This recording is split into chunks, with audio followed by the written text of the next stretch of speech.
Bonsoir à toutes et à tous, ravie de vous retrouver pour cette toute nouvelle édition de Voyage au bout de la nuit. On est ensemble ce soir pour quelques heures de lecture sur le canapé de D8. Je vous propose de poursuivre la lecture des mémoires de l'écrivain François-René de Chateaubriand avec son œuvre Mémoires d'outre-tombe qui retrace les différentes étapes de sa vie. Donc c'est à la fois une biographie mais aussi une œuvre où il nous fait en fait toutes sortes de confessions. Et là, on en est donc au tout début de l'œuvre où il se rappelle avec nostalgie de sa période en Bretagne où il vivait donc avec sa famille entre Saint-Malo et ce fameux château de Combourg. Château de Combourg qui est en fait une forteresse médiévale qui appartenait à sa famille mais qui avait été laissée à l'abandon pendant quelques années, que sa famille paternelle a repris. Et qui est en fait c'est un lieu assez énigmatique puisqu'il le décrit comme inquiétant la nuit, mais majestueux et splendide le jour, puisque c'est un château de style gothique où il décrit la présence d'un être fantomatique la nuit qui erre dans les couloirs du château.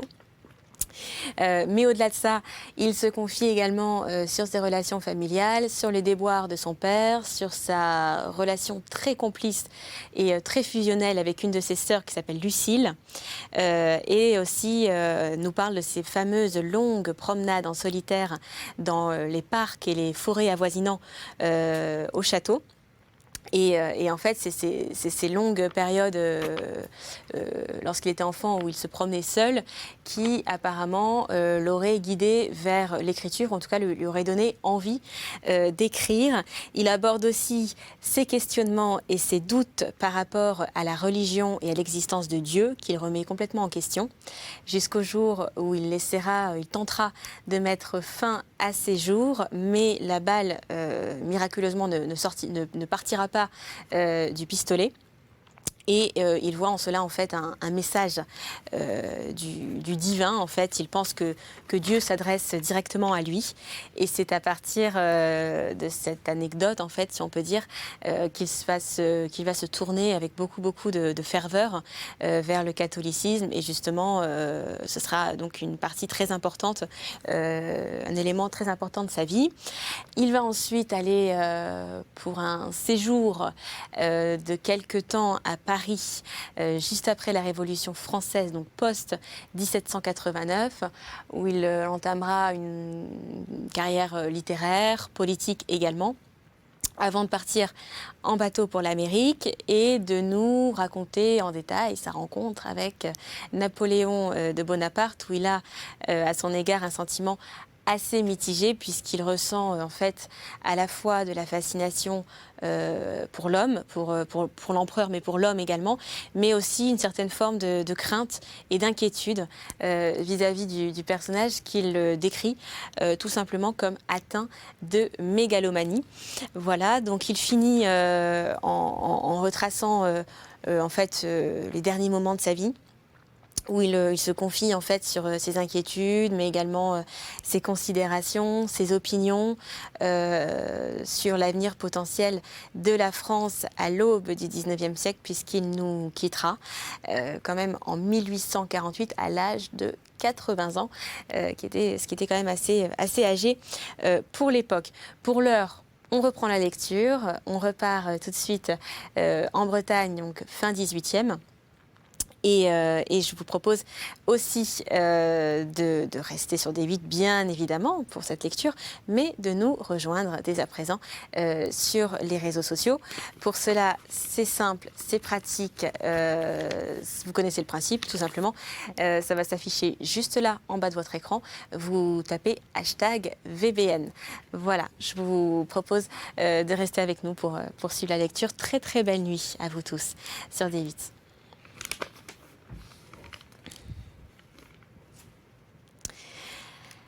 La messe commença. Elle fut chantée au son de l'orgue et sous l'invocation de la Sainte Vierge.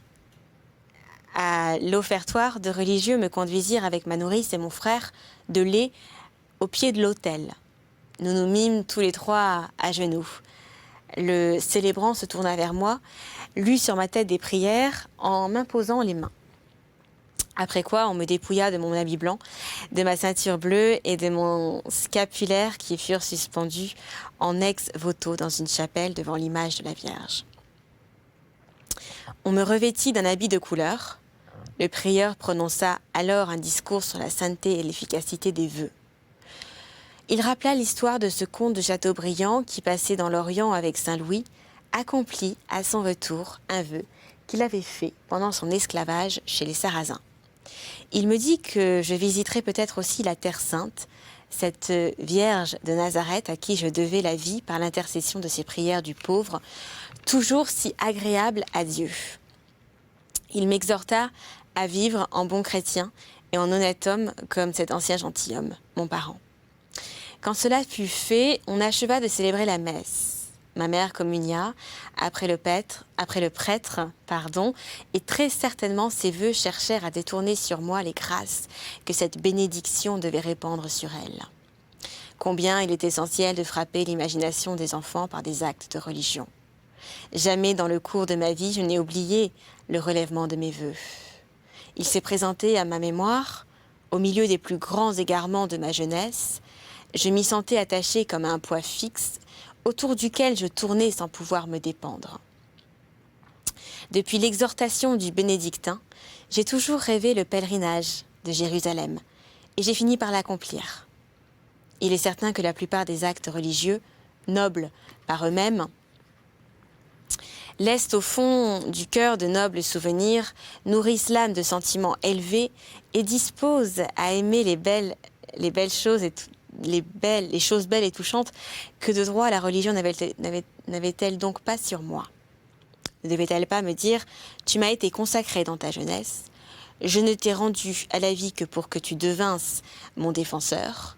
La dépouille de ton innocence trempée des larmes de ta mère repose encore sur mes autels, et ce ne sont pas tes vêtements qu'il faut suspendre maintenant à mes temples, ce sont tes passions. Consacre-moi ton cœur, tes chagrins, et je bénirai ta nouvelle offrande. Sainte religion, voilà ton langage. Toi seul pourrais remplir le vide que j'ai toujours senti en moi et guérir cette tristesse qui me suit. Tout sujet m'y replonge ou m'y ramène. Je n'écris pas un mot qu'elle ne soit prête à déborder comme un torrent. Je ne suis occupée qu'à la renfermer pour ne pas me rendre ridicule aux hommes. Mais dans cet écrit qui ne paraîtra qu'après moi, que j'ai entrepris pour me soulager, pour donner une issue aux sentiments qui m'étouffent, pourquoi me contraindrais-je?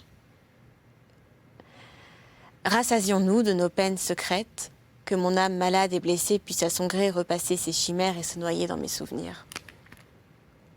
Au mois d'octobre, nous retournâmes à Saint-Malo. On arrêta définitivement le nouveau mode de mon éducation. Ma mère avait toujours désiré qu'on me donnât une éducation classique. Elle pensait avec raison que l'état d'officier de marine auquel on me destinait ne serait peut-être pas dans mes goûts et qu'il était bon à tout événement de me rendre capable de suivre une autre carrière. Sa pitié lui faisait désirer que je me décidasse pour l'Église. Elle proposa donc de me mettre dans un collège où j'apprendrais les mathématiques, le dessin, les armes, la langue anglaise sous des maîtres réguliers et où je serais surveillée par des supérieurs pieux et sévères. Elle ne parla point du grec et du latin, de peur d'effaroucher mon père, mais elle comptait me le faire enseigner d'abord secrètement, ensuite à découvert lorsque j'aurai fait des progrès sensibles et qu'il n'y aura plus moyen de reculer. Mon père agréa la proposition de ma mère et il fut résolu qu'on me mettait au collège de Dole. Cette ville eut la préférence parce qu'elle se trouvait sur la route de Saint-Malo à Combourg. L'hiver se passa en préparatif de départ. Le feu prit à l'hôtel où nous demeurions. Je pensais être la proie des flammes et je fus sauvée par ma sœur aînée qui m'emporta dans ses bras. Nous retournâmes alors pour un moment dans cette triste maison de la rue des Juifs où j'étais née. Mon père se retira dans son vieux château et il appela bientôt ma mère auprès de lui. Il fallut obéir et s'établir désormais au milieu des bois. Sauf pendant quelques mois de la mauvaise saison que ma mère revenait à Saint-Malo avec ses filles. Le départ pour Combourg, qui fut une grande peine pour ma mère, fut une grande joie pour sa petite famille. Les enfants aiment la campagne. Je devais accompagner mes sœurs au château et être ensuite ramenée au collège. Et nous partîmes dans la première quinzaine du mois de mai. Le printemps en Bretagne est beaucoup plus beau qu'aux environs de Paris. Il commence 3 semaines plus tôt. La terre se couvre d'une multitude de primes verts, de hyacinthes, de champs, de fleurs sauvages. Le pays entrecoupé de haies plantées d'arbres offre l'aspect d'une continuelle forêt et rappelle singulièrement l'Angleterre. Des vallons profonds où coulent de petites rivières non navigables présentent des perspectives riantes et solitaires. Les bruyères, les roches, les sables qui séparent ces vallons entre eux en font mieux sentir la fraîcheur et l'agrément. Nous partîmes de Saint-Malo au lever du soleil, ma mère, mes 4 sœurs et moi. Nous étions dans une énorme berline dorée, traînée par 8 chevaux, parés comme des mulets en Espagne, avec des sonnettes et des houppes de laine de diverses couleurs. Tandis que ma mère soupirait en silence, mes sœurs parlaient à perdre haleine. Il n'y avait pas jusqu'à ma pauvre Lucille qui n'eût perdu sa timidité. Pour moi, j'ouvrais de grands yeux. J'écoutais de toutes mes oreilles. Je m'émerveillais à chaque tour de roue. En me rappelant ce premier voyage d'un homme qui devait voyager toute sa vie, j'ai fait souvent des réflexions sur les vicissitudes de la fortune et les changements plus déplorables qui arrivent dans le cœur de l'homme. Nous nous arrêtâmes pour laisser reposer les chevaux à un village à l'entrée des marais de Dole. Nous repartîmes ensuite, traversâmes la triste ville de Dole, passâmes à la porte même du collège où j'allais bientôt revenir, et suivant le grand chemin qui mène à Combourg, nous commençâmes à enfoncer dans l'intérieur du pays. Pendant l'espace de 6 lieues, nous n'aperçûmes que des landes bordées de forêts, des champs à peine cultivés, des paysans qui ressemblaient à des sauvages. Enfin, du haut d'une colline, nous découvrîmes une vallée de toutes parts fermée par des bois. Du fond de cette vallée s'élevait, au bord d'une espèce de lac, le clocher d'une grosse bourgade. À l'extrémité occidentale de cette bourgade paraissait sur un terrain élevé un château gothique dont les tours se perdaient dans les arbres d'une futaie éclairée par le soleil couchant. J'ai été obligée de m'arrêter après avoir tracé ces dernières lignes. Mon cœur battait au point de faire trembler ma main et de repousser la table sur laquelle j'écris. Les souvenirs qui se réveillent dans ma mémoire m'accablent par leur force et leur multitude, mais n'interrompons pas mon récit et que chaque souffrance vienne dans son ordre et à sa place. Descendus de la colline, nous franchîmes un ruisseau. Après avoir marché une demi-heure, nous quittâmes le chemin pour gagner une futaie voisine. La voiture roula bientôt dans une allée de vieilles charmilles dont les cimes s'unissaient en berceau à une grande hauteur au-dessus de nos têtes. Je me souviens encore du moment où j'entrai sous cet ombrage, de la joie mêlée de crainte que j'éprouvais en sortant de l'obscurité de ce bois, et nous atteignîmes une avant-cour plantée de noyers. De là, nous pénétrâmes par une porte bâtie dans une vaste cour de gazon, appelée la cour verte. J'aperçus à droite de longues écuries, un bouquet de vieux marronniers, à gauche un autre bouquet de marronniers, au fond de la cour dont le terrain s'élevait insensiblement. Le château se montrait entre les 2 groupes d'arbres. Sa triste et sévère façade présentait un corps de logis ou plutôt une courtine portant une galerie denticulée et couverte. Cette courtine liait ensemble 2 tours inégales en hauteur et en grosseur, lesquelles tours se terminaient par des créneaux surmontés d'un toit pointu. Lorsqu'un bonnet posé sur une couronne gothique, quelques fenêtres grillées d'un goût mauresque apparaissaient çà et là sur la nudité des murs. Un large perron, droit de 29 marches, sans rampe et sans garde-fou, remplaçant sur les fossés comblés l'ancien pont-levis, qui servait à monter à la porte du château, percée au milieu de la courtine à égale distance des 2 tours. Au-dessus de cette porte se voyaient les armes des seigneurs de Combourg, sculptées dans la pierre, et les longues et étroites ouvertures par où sortaient jadis les bras et les chaînes du pont-levis. la voiture s'arrêta au pied du perron. Mon père vint au-devant de nous. La réunion de sa famille dans un lieu où il vivait selon ses goûts adoucit tellement son humeur pour le moment, qu'il nous fit la mine la plus gracieuse. Nous montâmes avec lui le grand perron, nous entrâmes dans un vestibule voûté, et de ce vestibule dans une petite cour intérieure. Cette cour était formée par la courtine ou le corps de logis de l'entrée par un autre corps de logis parallèle à celui-ci, qui réunissait également 2 tours, mais plus petites que les premières, et par 2 autres courtines qui liaient la grande et la grosse tour aux 2 petites tours, le château entier présentant la forme d'un char à 4 roues. Nous franchîmes la petite cour où l'on remarquait un puits d'une profondeur immense. Une tourelle formant la cage d'un magnifique escalier de granit en spirale par lequel on atteignait à toutes les parties du château. De la cour intérieure, pénétrant dans le corps de logis, 2 petites tours, nous entrâmes de plain-pied dans une longue salle appelée autrefois la salle des gardes. Une fenêtre s'ouvrait à chaque extrémité dans cette salle, 2 autres coupaient sa ligne latérale pour agrandir ces 4 fenêtres. Il avait fallu creuser des murs de 10 à 12 pieds d'épaisseur pratiqués dans le massif de la maçonnerie. 2 corridors, à plan incliné comme le corridor de la Grande Pyramide en Égypte, partaient des 2 angles de la salle et conduisaient aux 2 petites tours. Un escalier serpentant dans l'une de ces tours établissait des communications entre la galerie et l'étage supérieur. Tel était ce corps de logis. Celui de la façade des grandes tours du côté de la cour verte se composait d'une espèce de dortoir servant de cuisine, de vestibule, du perron, d'une chapelle. Au-dessus de ces pièces se trouvait un appartement appelé le salon des chevaliers. Ainsi nommé d'un plafond semé d'écussons découpés en losanges, cet appartement se rattachait aux chambres de la grosse tour. 2 petites fenêtres en ogive éclairaient à peine ces chambres, et les embrasures de ces fenêtres étaient si profondes qu'elles formaient des espèces de cabinets autour desquels régnait un banc de granit. Mêlés à cela, dans les diverses parties de l'édifice, des passages tournants, des escaliers secrets, des cachots, des donjons, un labyrinthe de galeries couvertes et découvertes, des chambres abandonnées, des souterrains les uns murés, les autres couverts dont les ramifications sont inconnues. Partout, silence, obscurité, visage de pierre. Voilà le château de Combourg.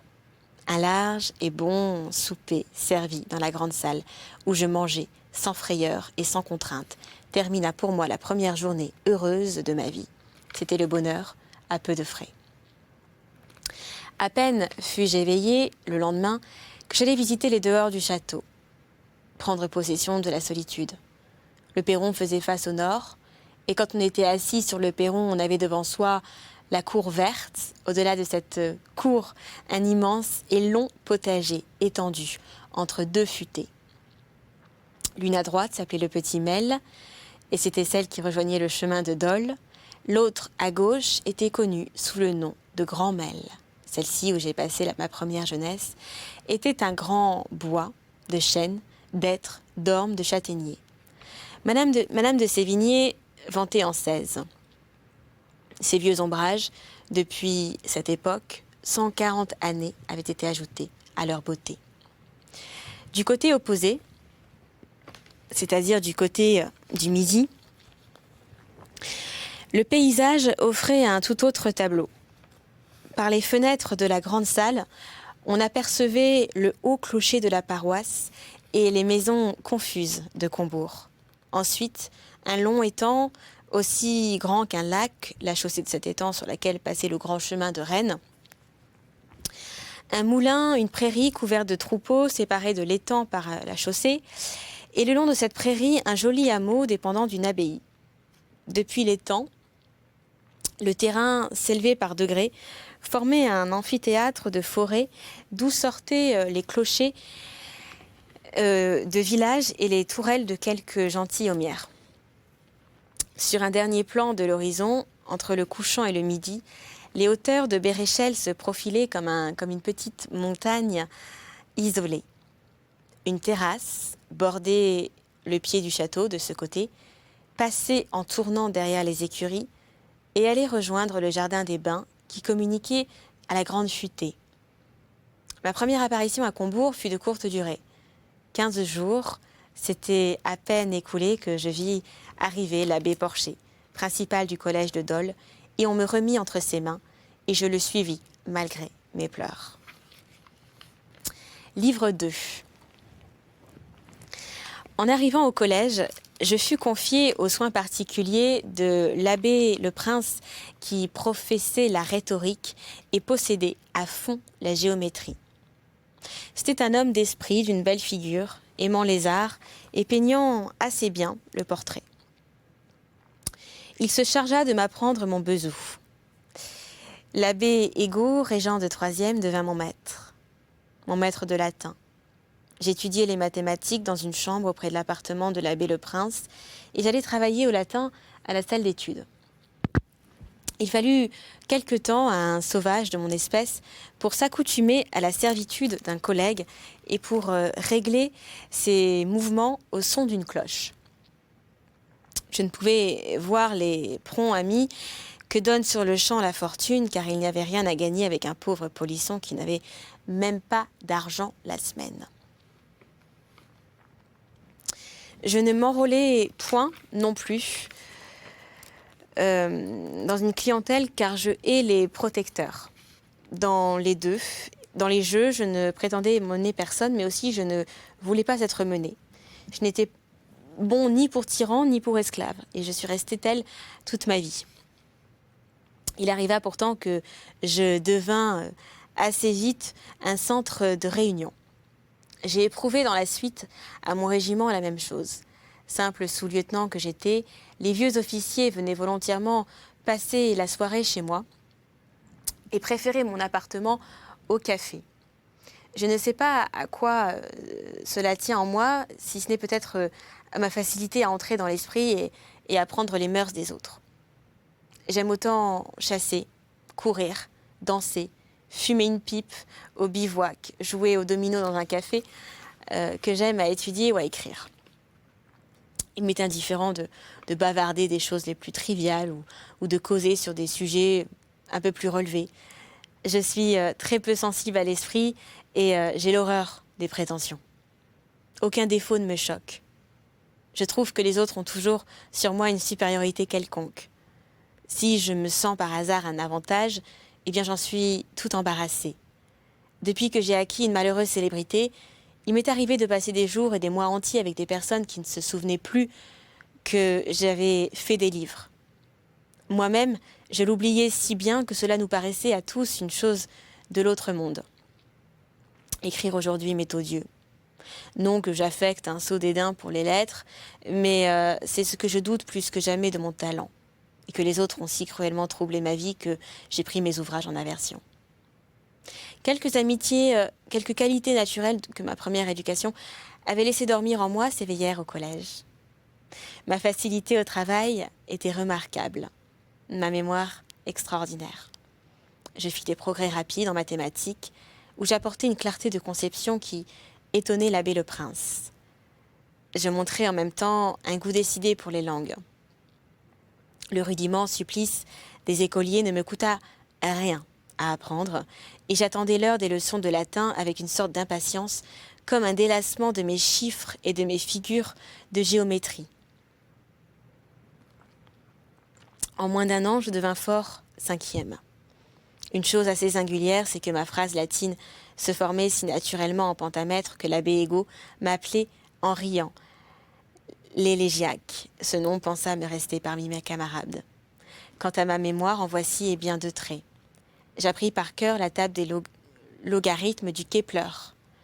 Après la prière du soir que l'on disait en commun à la chapelle du collège, le principal faisait une lecture. Un des enfants, à choisi au hasard, était obligé de rendre compte ce qu'on avait lu. Ordinairement, nous arrivions fatigués de jouer et mourant de sommeil à la prière. Nous nous jetions sur des bancs de la nef, tâchant de nous enfoncer dans quelques coins obscurs pour y dormir, pour n'être pas aperçus et conséquemment pas interrogés. Il y avait surtout un confessionnal. que nous nous disputions comme une retraite assurée. Un soir, j'avais eu le bonheur de gagner le port et je m'y croyais en sûreté contre le principal. Malheureusement, il m'aperçut et résolut de faire un exemple. Il lut donc longuement et lentement le second point d'un sermon de Massillon. Chacun s'endormit. Je ne sais par quel hasard je restais éveillée dans mon confessionnal. Le principal, qui ne me voyait que le bout des pieds, crut que je ronflais comme les autres, et tout à coup, m'apostrophant, il me demanda ce qu'il avait lu. Le second point du sermon contenait, autant qu'il m'en souvient, une énumération de la manière dont on pouvait offenser Dieu. Non seulement je dis le fond de la chose, mais je repris les divisions dans leur ordre et répétai quelques mots, presque mot à mot, plusieurs pages d'une prose mystique peu intéressante et presque inintelligible pour un enfant. Un murmure d'applaudissements se fit entendre dans la chapelle. Le principal m'appela, me donna un petit coup sur la joue et me permit pour récompense de ne me lever le lendemain qu'à l'heure du déjeuner. Je me dérobais modestement à l'admiration de mes camarades et je profitais de la grâce accordée, car j'ai toujours été grand dormeur. Cette mémoire des mots, qui ne m'est pas entièrement restée à faire place en moi, a une autre sorte de mémoire plus singulière, dont j'aurai peut-être occasion de parler dans la suite. J'allais passer le temps des vacances à Combourg. Ces 2 mois ne furent pour moi qu'un seul accès de jeu. La vie de château aux environs de Paris ne peut donner la moindre idée de la vie de château d'un seigneur d'autrefois dans une province reculée. La terre de Combourg n'avait pour tout domaine que des landes incultes et quelques moulins, et les 2 grandes forêts de Bourguet et de la Noire dans un pays où le bois est presque sans valeur. Mais Combourg était riche en droits féodaux et en droits honorifiques. 52 paroisses relevées de son château.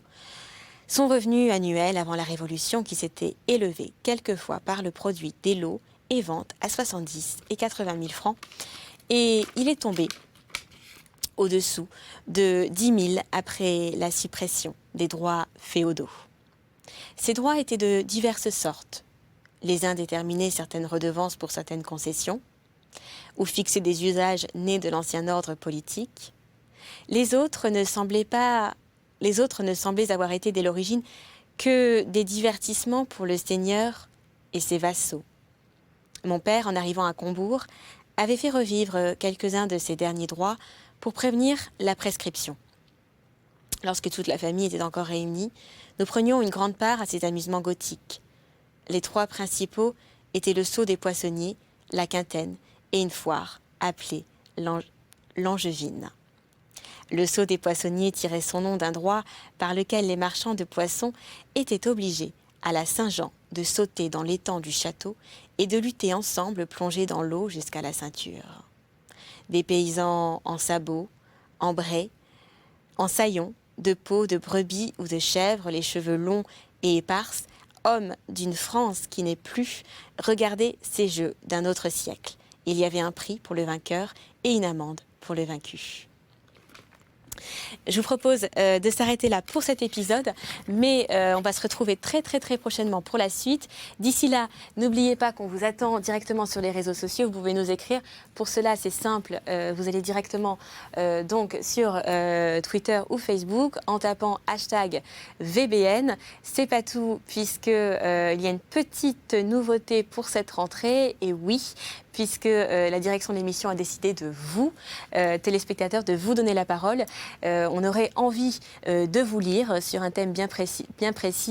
On a envie de parler d'amour, de rencontres amoureuses. Alors si peut-être il y en a parmi vous qui ont envie de se confier par rapport à un coup de cœur, à une relation, une rencontre qui les a particulièrement marqués, une relation peut-être impossible avec une personne pas libre, un amour inavoué peut-être pour un collègue, ça peut arriver, une déception, une trahison, une séparation, ou tout simplement peut-être juste une réflexion générale sur l'amour, ou en tout cas sur la complexité que ça représente de le retrouver. Eh bien, vous n'hésitez pas, vous nous écrivez.